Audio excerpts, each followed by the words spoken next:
그리고 마지막 예산안 시정 연설까지도 고장난 라디오처럼 자화자찬을 틀어댈 수가 있습니까?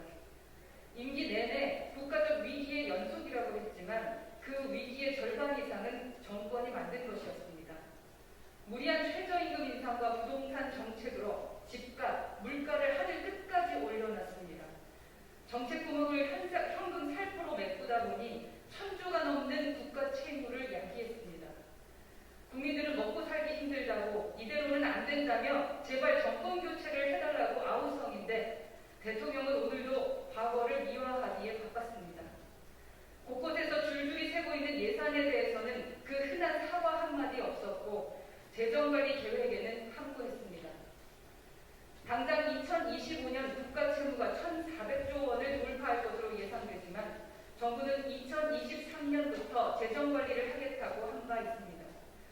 생색은 자신들이 내고 책임은 다음 정권, 나아가 미래 세대에게 전가하겠다는 무책임의 극치입니다. 오락가락 정치 방향에 자영업자와 소상공인의 생계가 경각에 달렸으며 건국 이래 최대 비리인 대장동 게이트로 국민들의 박탈감과 상실감이 극에 달한 상황입니다. 이런 마당에 K만 갖다 붙이면 엄청난 성과라도 되는 양 K동맹 운운하는 대통령의 말장난이 무슨 소용입니까? 탈원전을 밀어붙이며 정작 탄소를 줄이겠다는 이율배반적인 탄소 중립. 대체 얼마의 돈이 어디에 쓰이고 또 어떤 효과를 가져올지 알 수도 없는 깜깜이 한국한 뉴딜. 모두 공허한 말의 성찬일 뿐입니다. 오늘 인용한 윈스턴 처칠은 과거의 일을 과거의 일로 처리해버리면 우리는 미래까지도 포기해버리는 것이 된다고 했습니다. 이 정부의 무능과 실정은 과거의 일로 취부되어서는 안 됩니다. 정부가 위기에 위기를 더했고 국민 고통에 고통을 얹었습니다. 국민의힘은 결코 미래를 포기하지 않을 것입니다. 그 어느 때보다 철저한 예산 심사로 이 정권의 안이한 재정 인식과 무책임을 단호히 바로잡을 것입니다.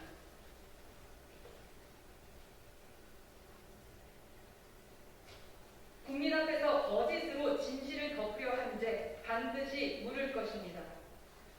거짓말은 버터와 같습니다. 쉽게 번지고 냄새가 나며 많이 먹으면 느끼합니다.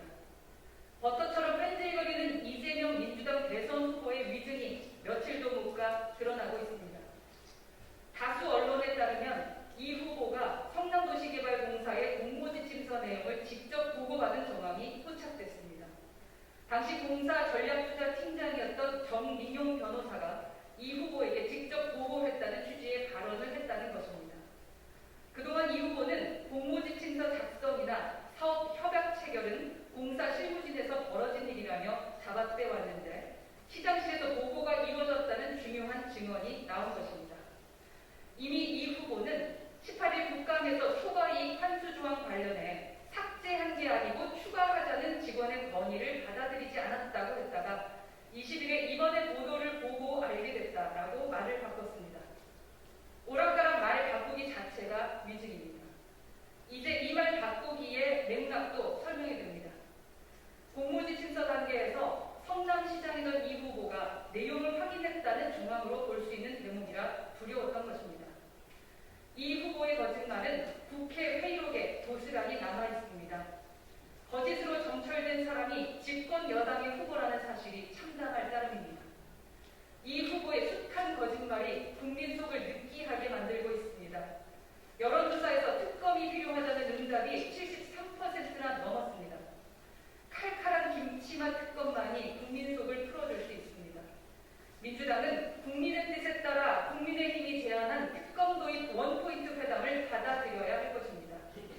또한 국감장에서의 허위 증언은 위증죄와 공직선거법상 허위사실 공표죄에 해당되는 만큼 국민의힘은 고발 절차에 들어갈 예정입니다. 국민 앞에서 거짓으로 진실을 덮으려 한 이 후보의 죄를 반드시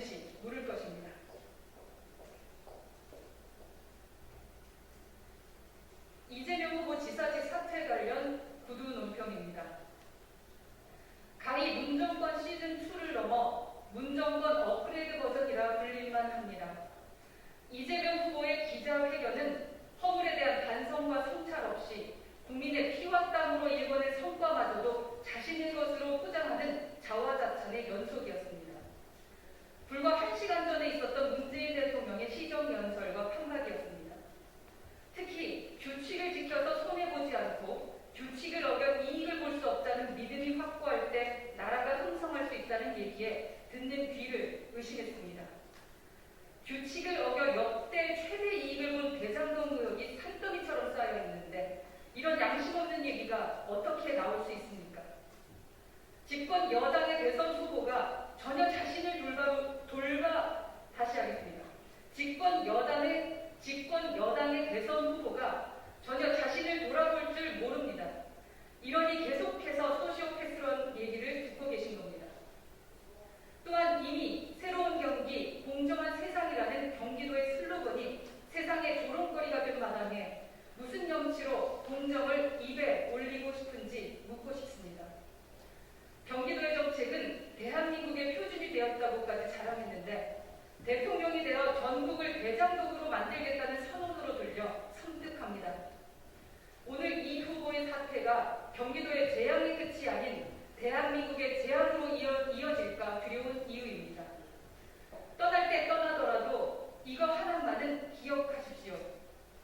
1380만 경기도민은 막말과 편가르기를 일삼은 이 후보가 도지사였다는 사실을 악몽처럼 기억할 것입니다. 이제 이 후보가 집권여당 대선 후보로서 5180만 국민의 악몽이 되었다는 사실에 슬픔을 금할 수가 없습니다. 이 후보 한 사람의 이익을 위해 대한민국의 정치가 어디까지 뒷걸음쳐야만 하는지 현재의